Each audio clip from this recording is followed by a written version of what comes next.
Nunca imaginé que una vida construida con tanto amor, o lo que yo creía que era amor, pudiera derrumbarse con tan solo una frase seca y cobarde. Todo comenzó con un mensaje frío, de esos que no llevan alma ni piedad. La boda se cancela. Espera una llamada de mi abogada. Eso fue todo lo que Lorenzo tuvo el valor de decirme, después de 3 años de relación, una vida compartida y miles de promesas que ahora me doy cuenta, jamás tuvieron peso para él. Estábamos a solo 12 días del gran día.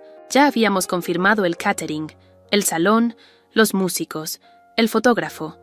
Hasta la coreografía del primer baile estaba ensayada. Mis padres habían invertido lo que no tenían para ayudarme con la boda de mis sueños. Y yo había apostado todo mi corazón por un hombre que en realidad no era más que un maestro de la manipulación. Recuerdo que cuando leí el mensaje por primera vez, mi cuerpo se paralizó. Sentí como si el suelo se abriera bajo mis pies, pero no lloré. No en ese momento.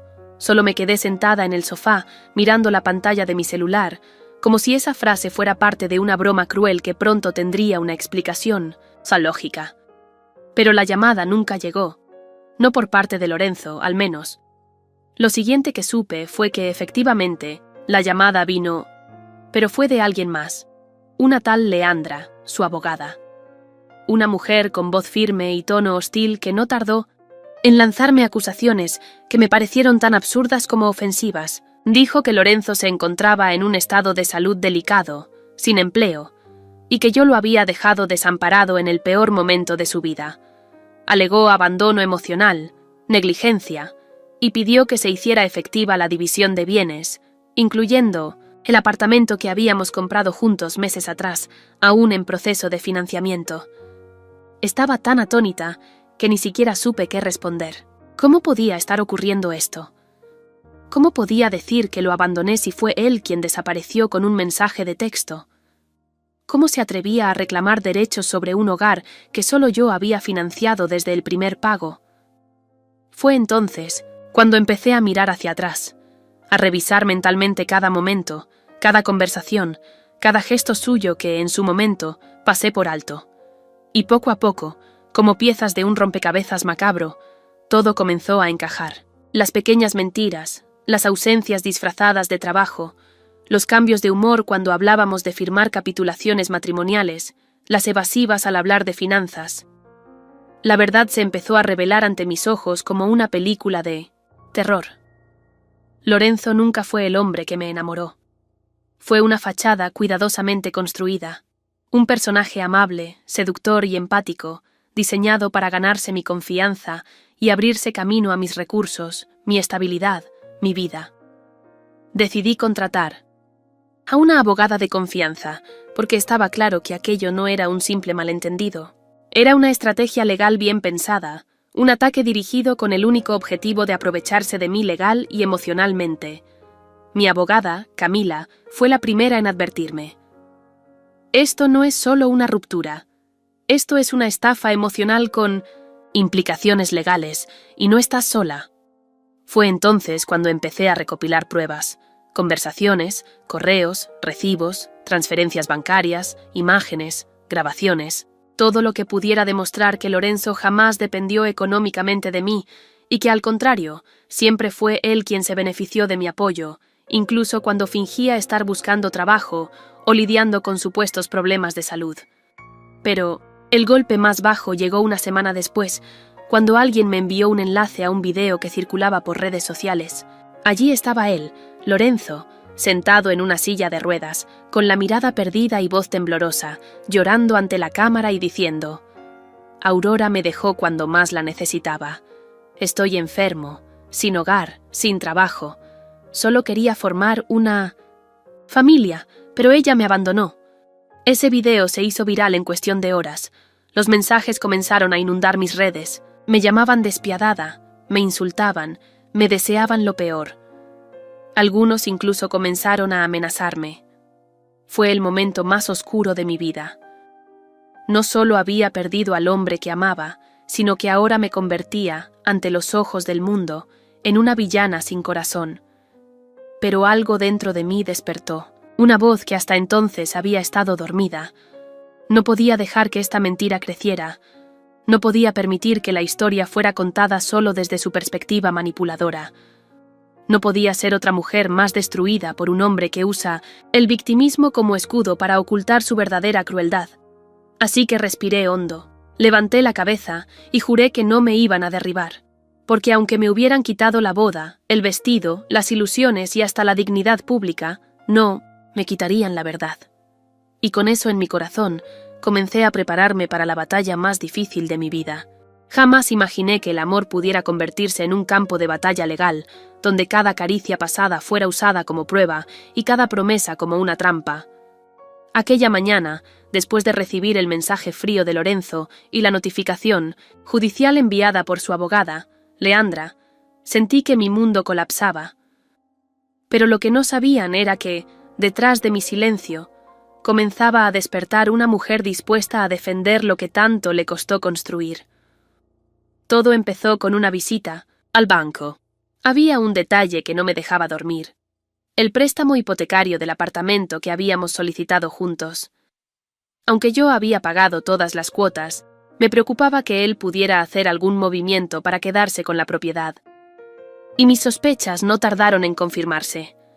Al llegar al banco, el asesor me recibió con expresión tensa. Me pidió que lo acompañara a una sala privada. Allí, con documentos en mano, me mostró algo que me dejó sin aliento.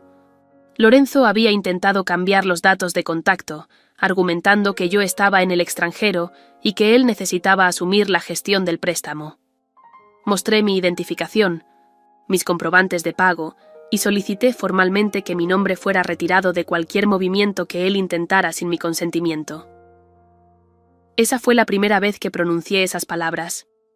Él ya no tiene ningún poder sobre mí, pero esto era solo el inicio.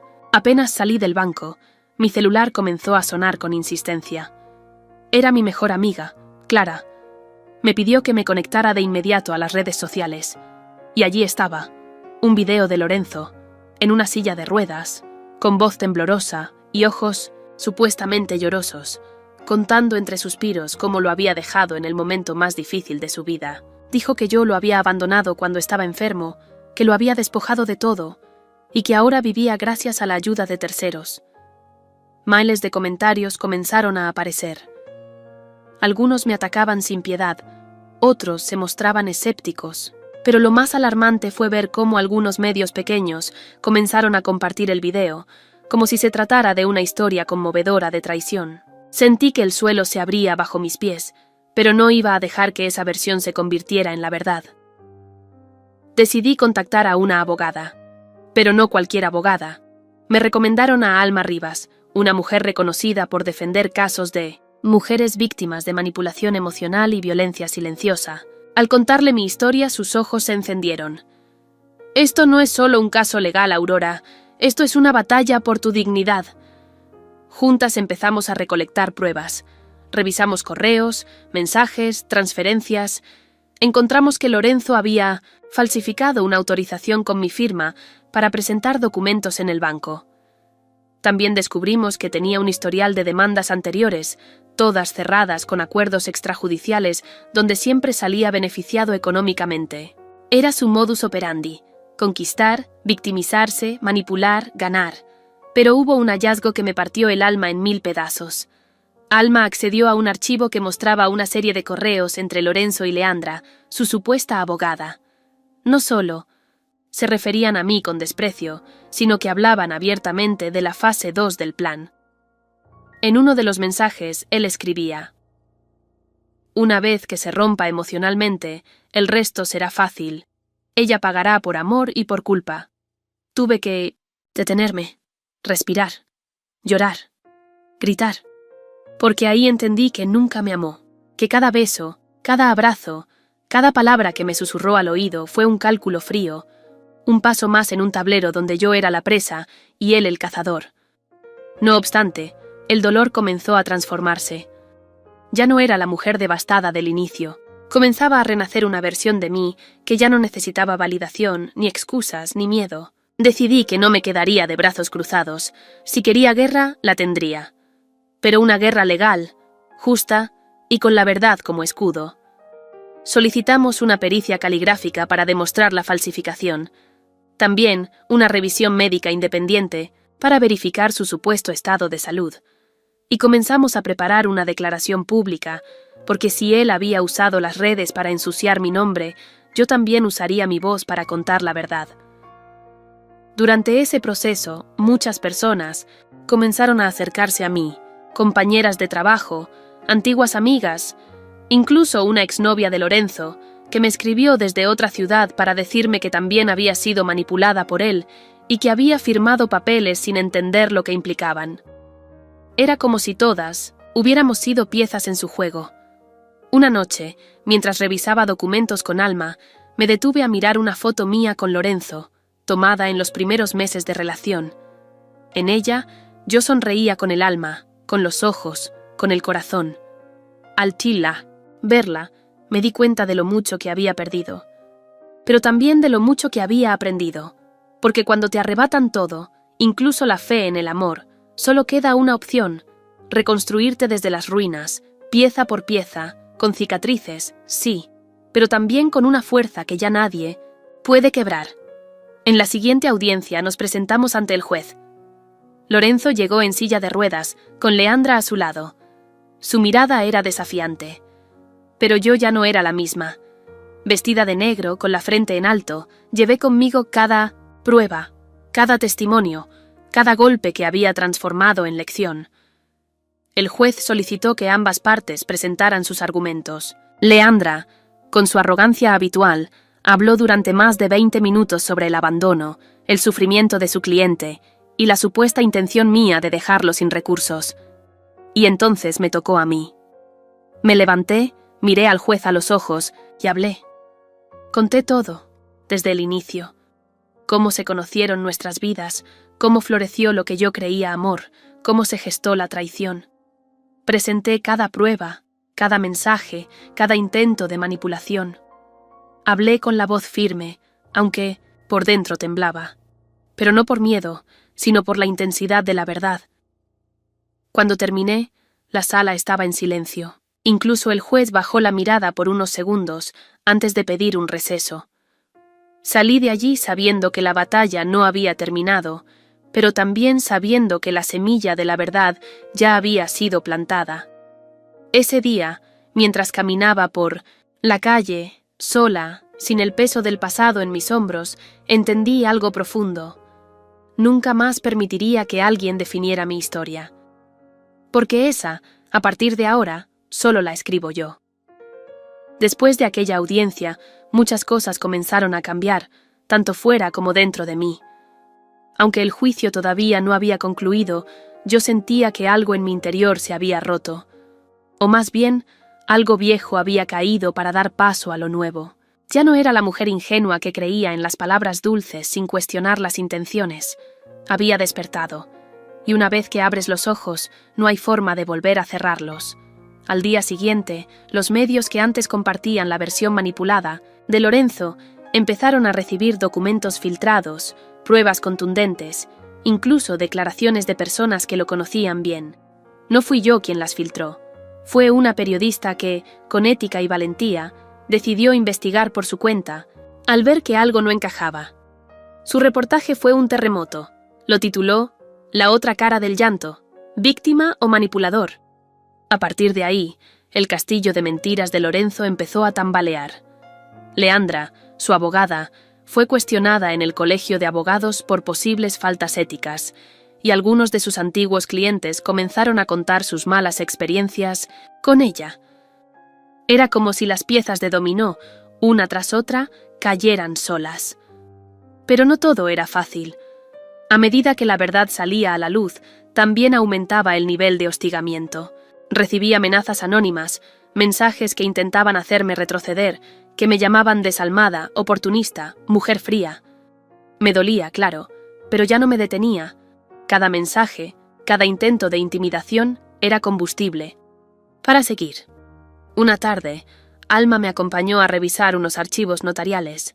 Fue entonces cuando encontramos algo que congeló mi sangre. Lorenzo había intentado transferir a su nombre el apartamento con una firma falsificada y una supuesta autorización mía. firmada meses antes de que siquiera iniciáramos el trámite. Bancario. Era una prueba contundente de falsedad ideológica. Era el arma definitiva.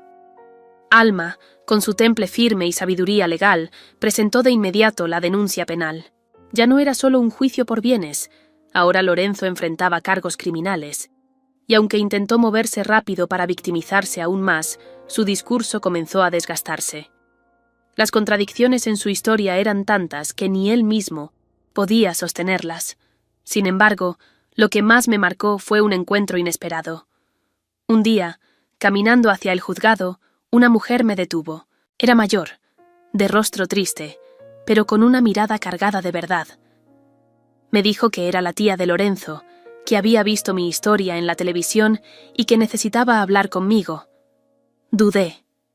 Estaba cansada de versiones, de traiciones, de medias, verdades. Pero algo en su tono me convenció.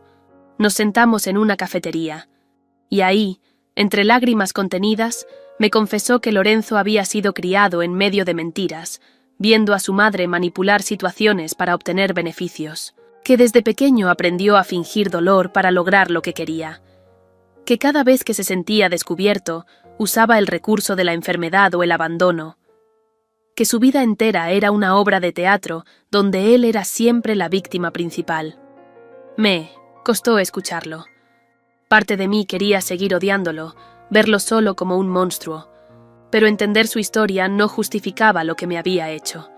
Sí, podía compadecerme de su pasado, pero jamás perdonaría su decisión consciente de destruirme para su beneficio. Con esa claridad, me presenté en la siguiente audiencia.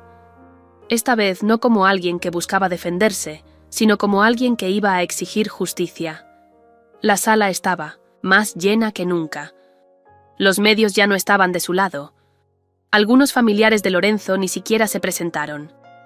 Leandra intentó ganar tiempo, solicitando una postergación por supuestos problemas de salud de su cliente, pero el juez, firme y harto de dilaciones, negó la petición. Alma presentó el informe pericial de la firma falsificada, las declaraciones de testigos, los movimientos bancarios sospechosos y, sobre todo, la prueba irrefutable de que Lorenzo había intentado quedarse con el apartamento mientras aún vivíamos juntos. Era una traición no solo emocional, sino también legal. Y cuando llegó el momento de escuchar su defensa, Lorenzo, ya sin lágrimas creíbles, ya sin el aura de víctima, balbuceó excusas sin peso. Dijo que estaba confundido, que me amaba, que no sabía cómo manejar la situación.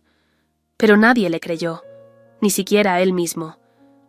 El juez anunció que en la próxima sesión se dictaría sentencia, y esa noche, por primera vez en mucho tiempo, dormí tranquila. No porque el proceso hubiera terminado, sino porque ya no tenía miedo de enfrentarlo.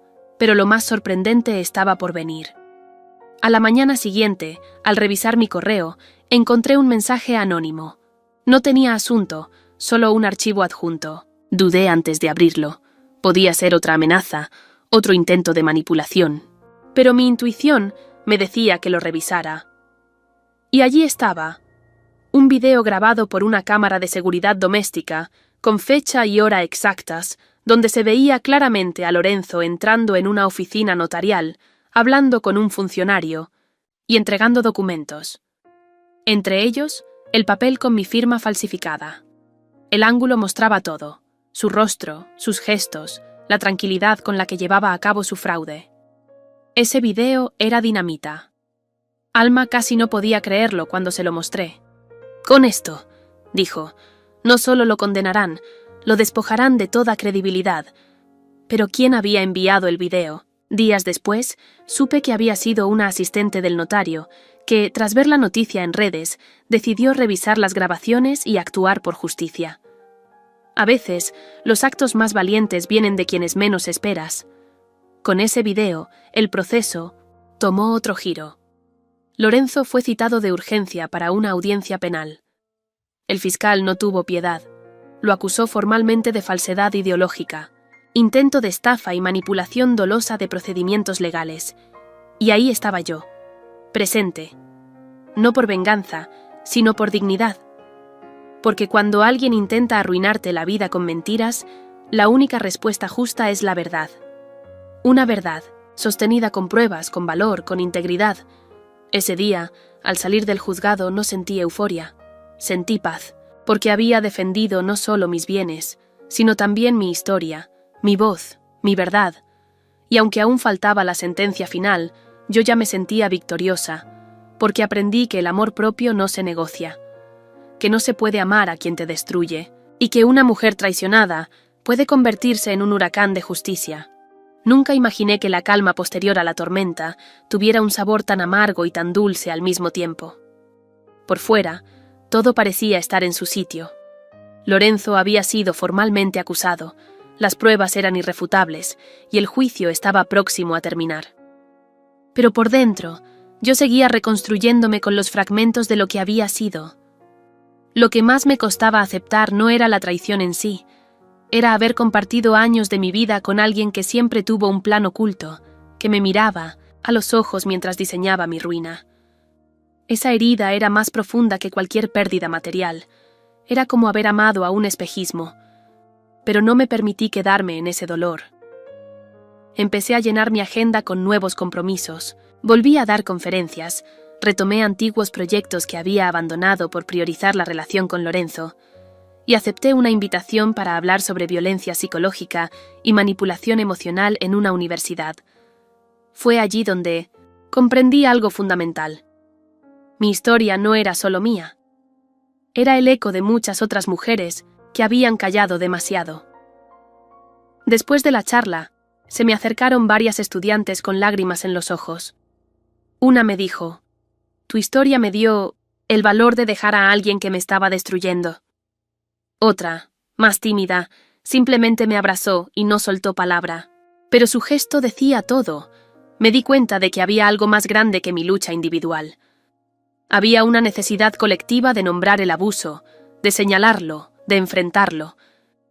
Y así nació una idea: crear una red de apoyo legal y emocional para mujeres que atravesaban situaciones similares. Lo llamé Aurora, como una manera simbólica de transformar mi propio nombre en algo útil para otras. Alma, mi abogada y ya amiga incondicional, aceptó ser parte. Convocamos a psicólogas, mediadoras, voluntarias, y en menos de 2 semanas ya teníamos más de 100 mensajes de mujeres que necesitaban orientación. Algunas estaban en pleno proceso judicial, otras aún no se atrevían a hablar con nadie, pero todas tenían algo en común: el miedo de no ser creídas. Mientras ese proyecto crecía, el proceso judicial también avanzaba. La audiencia final fue marcada para el viernes siguiente. Alma me preparó para todo tipo de escenario. Aunque teníamos la verdad de nuestro lado, los veredictos no siempre son previsibles. Yo intentaba mantener la calma, pero cada noche me costaba dormir. A veces despertaba empapada en sudor, soñando con la mirada de Lorenzo, con su voz diciéndome que nadie me creería. El día de la audiencia llegó. Vestí de blanco. No porque creyera en supersticiones, sino porque necesitaba sentirme ligera, limpia, libre. Mi hermana me acompañó hasta la puerta del juzgado, me tomó las manos y me dijo: «Pase lo que pase hoy, tú ya ganaste, porque te mantuviste de pie». Esas palabras fueron mi escudo. Entré. La sala estaba repleta. Algunos periodistas, discretos esta vez. Funcionarios, curiosos. Alma estaba lista. Lorenzo, más delgado, con barba descuidada y rostro apagado, entró, acompañado por Leandra, quien ya no tenía el aire de soberbia que la caracterizaba. Era evidente que algo se había quebrado también en su alianza. El juez repasó todos los elementos del proceso. Nombró cada prueba, cada contradicción, cada movimiento sospechoso. Luego me miró, me pidió que, si lo deseaba, tomara la palabra. Dudé unos segundos, y luego me levanté. Mi voz temblaba al principio, pero a medida que hablaba, cada palabra encontraba su lugar. Les conté cómo conocí a Lorenzo, cómo me enamoré, cómo fui cediendo espacios, silenciando intuiciones, dejando de lado mis planes. Les conté cómo me sentí culpable por no notar antes sus manipulaciones y cómo intentó aniquilarme emocional y legalmente. Dije que no buscaba venganza, sino justicia, que quería cerrar ese capítulo sabiendo que ninguna otra mujer tendría que atravesar lo mismo sin apoyo. que lo que me había pasado no era un problema de pareja, sino un abuso sistemático, frío y calculado. Cuando terminé, hubo un silencio espeso en la sala. El juez asintió lentamente y pidió a Lorenzo que se pusiera de pie. Y entonces pasó algo que nadie esperaba. Lorenzo rompió a llorar, pero esta vez no como antes, no con llanto teatral o víctima. Lloró como un hombre derrotado. Se cubrió el rostro con las manos, murmuró algo que no se entendió y se quedó inmóvil. El juez le pidió que hablara, y con voz apenas audible, dijo: «No tengo cómo justificar lo que hice. Solo puedo decir que estoy vacío y que ya no sé quién soy». No hubo lágrimas en mí, solo compasión distante, porque una cosa es perdonar y otra es permitir que vuelvan a dañarte. El juez dictó sentencia. Lorenzo fue condenado por falsedad ideológica, intento de estafa, y deberá indemnizarme por daños morales y patrimoniales. Además, se le prohibió acercarse a mí durante 5 años. Leandra también recibió una sanción del Colegio de Abogados, aunque menor. Salí del juzgado con el rostro erguido, respiré profundamente. Y en ese momento, entendí el verdadero significado de la libertad. No es simplemente estar fuera del control de alguien, es recuperar tu voz, tu poder, tu dignidad. Esa noche me permití llorar. No de tristeza, de alivio, de cierre. Lloré por la mujer que fui, por la que sobrevivió y por la que estaba naciendo. Y me prometí algo. Jamás volvería a permitir que el amor propio quedara en segundo plano. Porque una mujer puede perderlo todo y aún así reconstruirse, con los escombros, porque la dignidad no se arrebata, se defiende y se honra. Después de la sentencia, mucha gente creyó que todo había terminado, que yo volvería a mi vida como si nada, que ahora, con justicia en mano, con el nombre limpio y la frente en alto, solo quedaba seguir adelante. Y aunque en parte tenían razón, la verdad es que la herida seguía ahí. Más cerrada, sí, pero aún sensible al tacto de la memoria. Durante días me mantuve ocupada con el proyecto Aurora. Creció como fuego en campo seco. Las mujeres se sumaban, compartían, se hermanaban en dolor y en coraje. Algunas se animaban a iniciar procesos legales. Otras simplemente necesitaban ser escuchadas sin juicio ni prisa. Y fue en esas voces, en esas historias tan parecidas y distintas a la mía, donde encontré una especie de sanación que ni la justicia formal había logrado darme. Pero no todo era tan claro por dentro. Me sentía fuerte, sí, capaz, sí, pero había noches en que el silencio de mi casa me recordaba todo lo que había perdido. La ingenuidad, la confianza ciega, la idea romántica de construir un futuro junto a alguien. Me costaba creer de nuevo en las intenciones ajenas. Me volví más cautelosa, más reservada, como si cada nueva relación, amistosa, profesional, incluso familiar, tuviera que pasar por un filtro riguroso antes de permitirle entrar a mi mundo. Un día, mientras organizábamos una jornada de capacitación con psicólogas especializadas en violencia simbólica, una voluntaria me preguntó: «Aurora, ¿tú has vuelto a amar?». Su pregunta me descolocó. No porque me incomodara hablar de eso, sino porque me hizo dar cuenta de que no me lo había preguntado a mí misma desde hacía mucho tiempo. Amar. Era una palabra que antes me iluminaba. Ahora me parecía una ventana empañada por dentro. Pero esa conversación me quedó rondando. Esa misma noche, me senté frente al espejo y me obligué a mirar mi reflejo sin juzgarlo. Vi a una mujer distinta. Ya no era la novia ilusionada, ni la profesional que vivía para complacer a otros. Era alguien que había caído al abismo emocional y había trepado con uñas y dientes para salir. Y entonces me hice otra pregunta más honesta. ¿Te amas a ti misma, Aurora? Y por primera vez en mucho tiempo, respondí sin titubear. Sí, me amo. Con mis cicatrices, con mis miedos, con mis luchas. Me amo no por lo que logré, sino por haber sobrevivido siendo fiel a mí.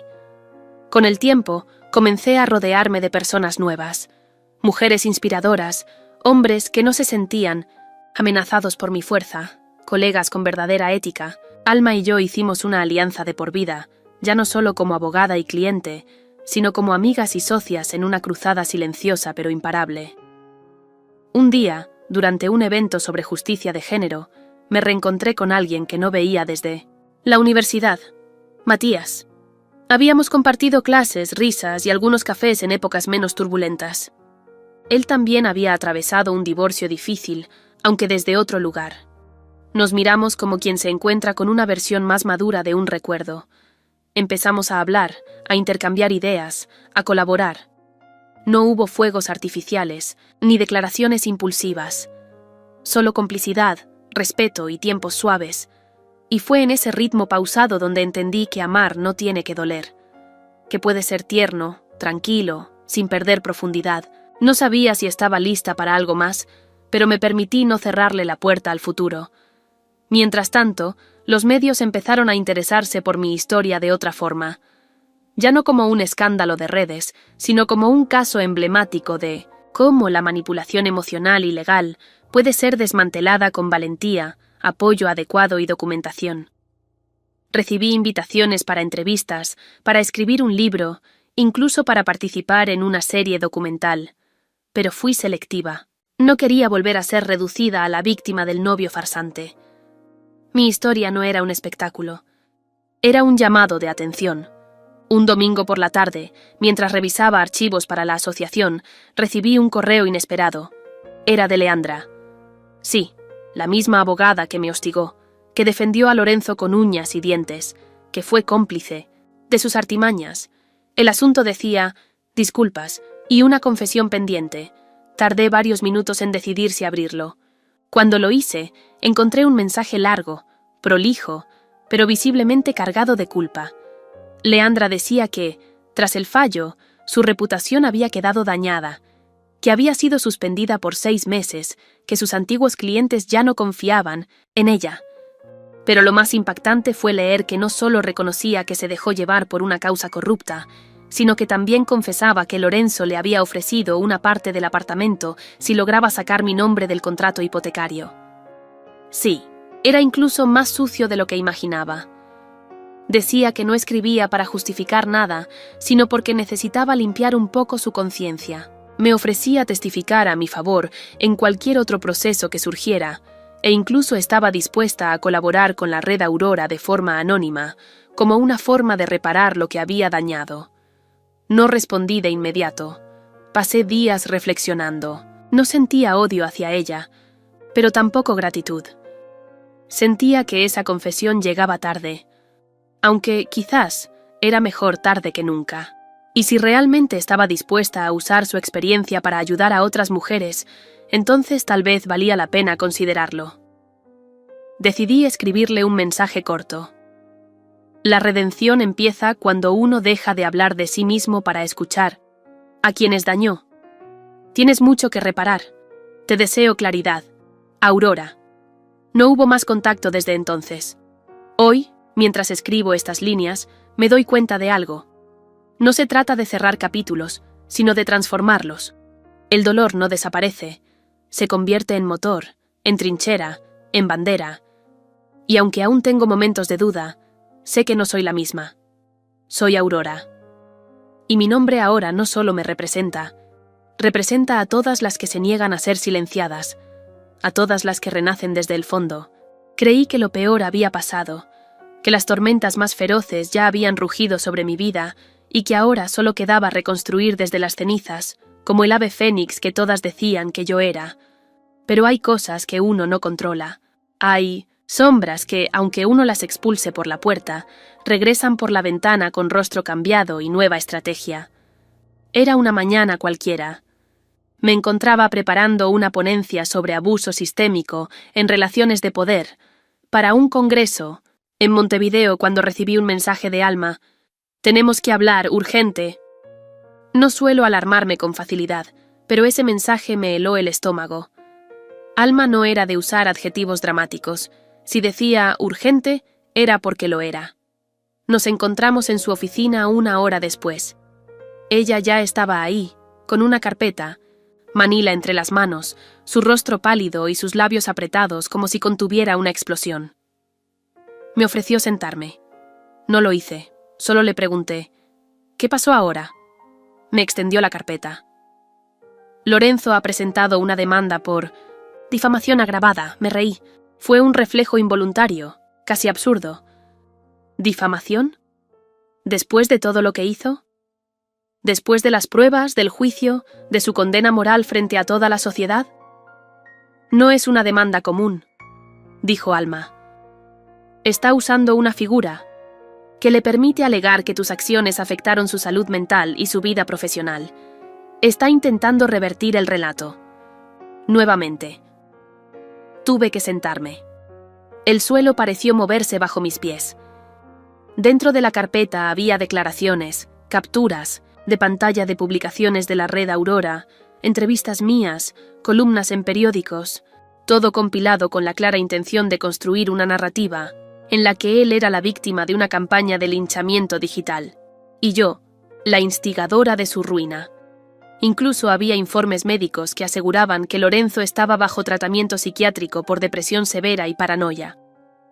Y para colmo, adjuntaban un vídeo reciente en el que él aparecía hablando con voz frágil, sentado en un sillón blanco, rodeado de libros, con el cabello despeinado y el rostro demacrado. En el video decía: «He perdido todo, mi dignidad, mi salud, mis oportunidades, solo por amar a la persona equivocada, y contar mi verdad fue mi único error». Me hervía la sangre. Alma cerró la carpeta y me miró fijamente. Este hombre no se va a detener, no porque crea en su causa, sino porque no tolera que hayas ganado, no soporta que te hayas levantado, no puede vivir con el hecho de que una mujer le haya quitado el control. No busca justicia, busca quebrarte. Respiré hondo, mis manos temblaban. Pero no de miedo, de furia. ¿Podemos enfrentarlo?, pregunté. Claro que sí, pero esto va a abrir otra guerra. Será pública, sucia, desgastante. La miré con una certeza que no tenía en meses anteriores. No me importa. Si quiere guerra, tendrá dignidad como escudo. Y así comenzó otra batalla. Esta vez, más emocional que jurídica. No se trataba solo de demostrar que no lo difamé, sino de sostener la imagen pública de lo que realmente pasó, de no permitir que él reescribiera la historia con tinta de víctima cuando había sido verdugo. Los medios, una vez más, comenzaron a agitarse. Algunos lo defendían, diciendo que merecía una segunda oportunidad, que la justicia social lo había condenado más allá de lo razonable. Otros me apoyaban, repitiendo fragmentos de entrevistas pasadas, mostrando documentos y recordando que había una investigación penal previa. Pero el mundo es voluble, la compasión mal dirigida es peligrosa, y más de una vez vi titulares que me dolieron. ¿Aurora fue demasiado lejos? ¿Lorenzo, el hombre detrás del monstruo mediático? ¿Hasta qué punto una mujer empoderada puede destruir una vida? Era como vivir una segunda pesadilla, solo que esta vez estaba despierta, preparada y acompañada. La red Aurora se movilizó. Mujeres que nunca había conocido comenzaron a enviarme mensajes de apoyo, campañas en redes sociales, videos relatando sus propias historias, usando mi caso como estandarte. Era abrumador, conmovedor, poderoso. Y en medio de ese caos, recibí un mensaje inesperado. Matías. Sé que no es el mejor momento, pero estoy aquí. Si necesitas hablar, caminar, gritar, cuenta conmigo. Esa noche, acepté su invitación a caminar por el Parque Rodó. No hablamos de Lorenzo, hablamos de música, de libros, del miedo a las segundas oportunidades. Matías me miró y dijo: «Sabes, el mundo te ha visto fuerte, yo también, pero hoy no quiero admirarte. Quiero abrazarte sin que sientas que tienes que demostrar nada».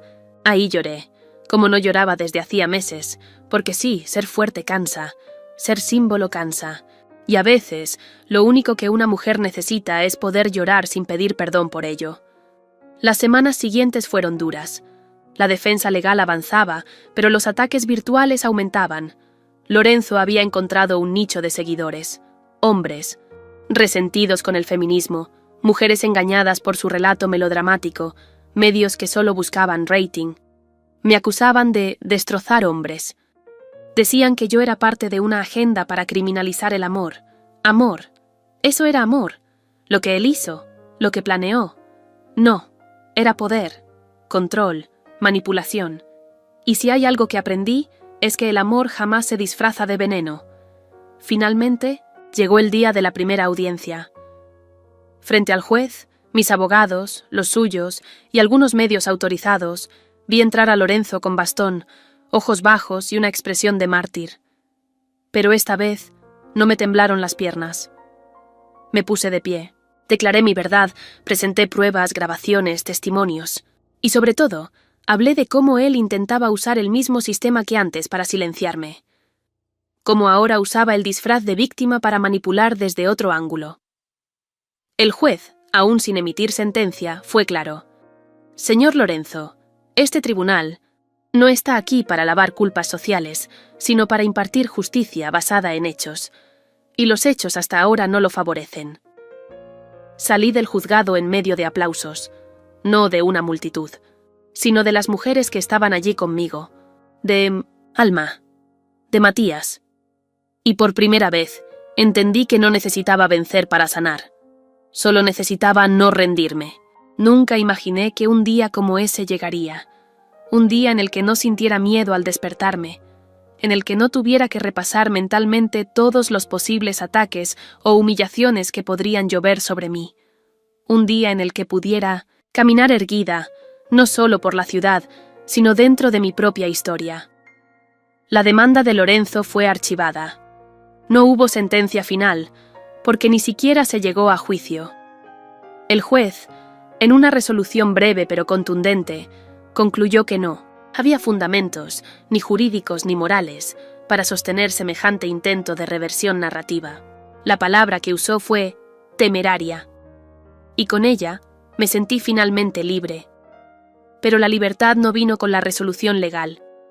No, vino después, con los días que siguieron, con las decisiones pequeñas, cotidianas, que antes me costaban la vida.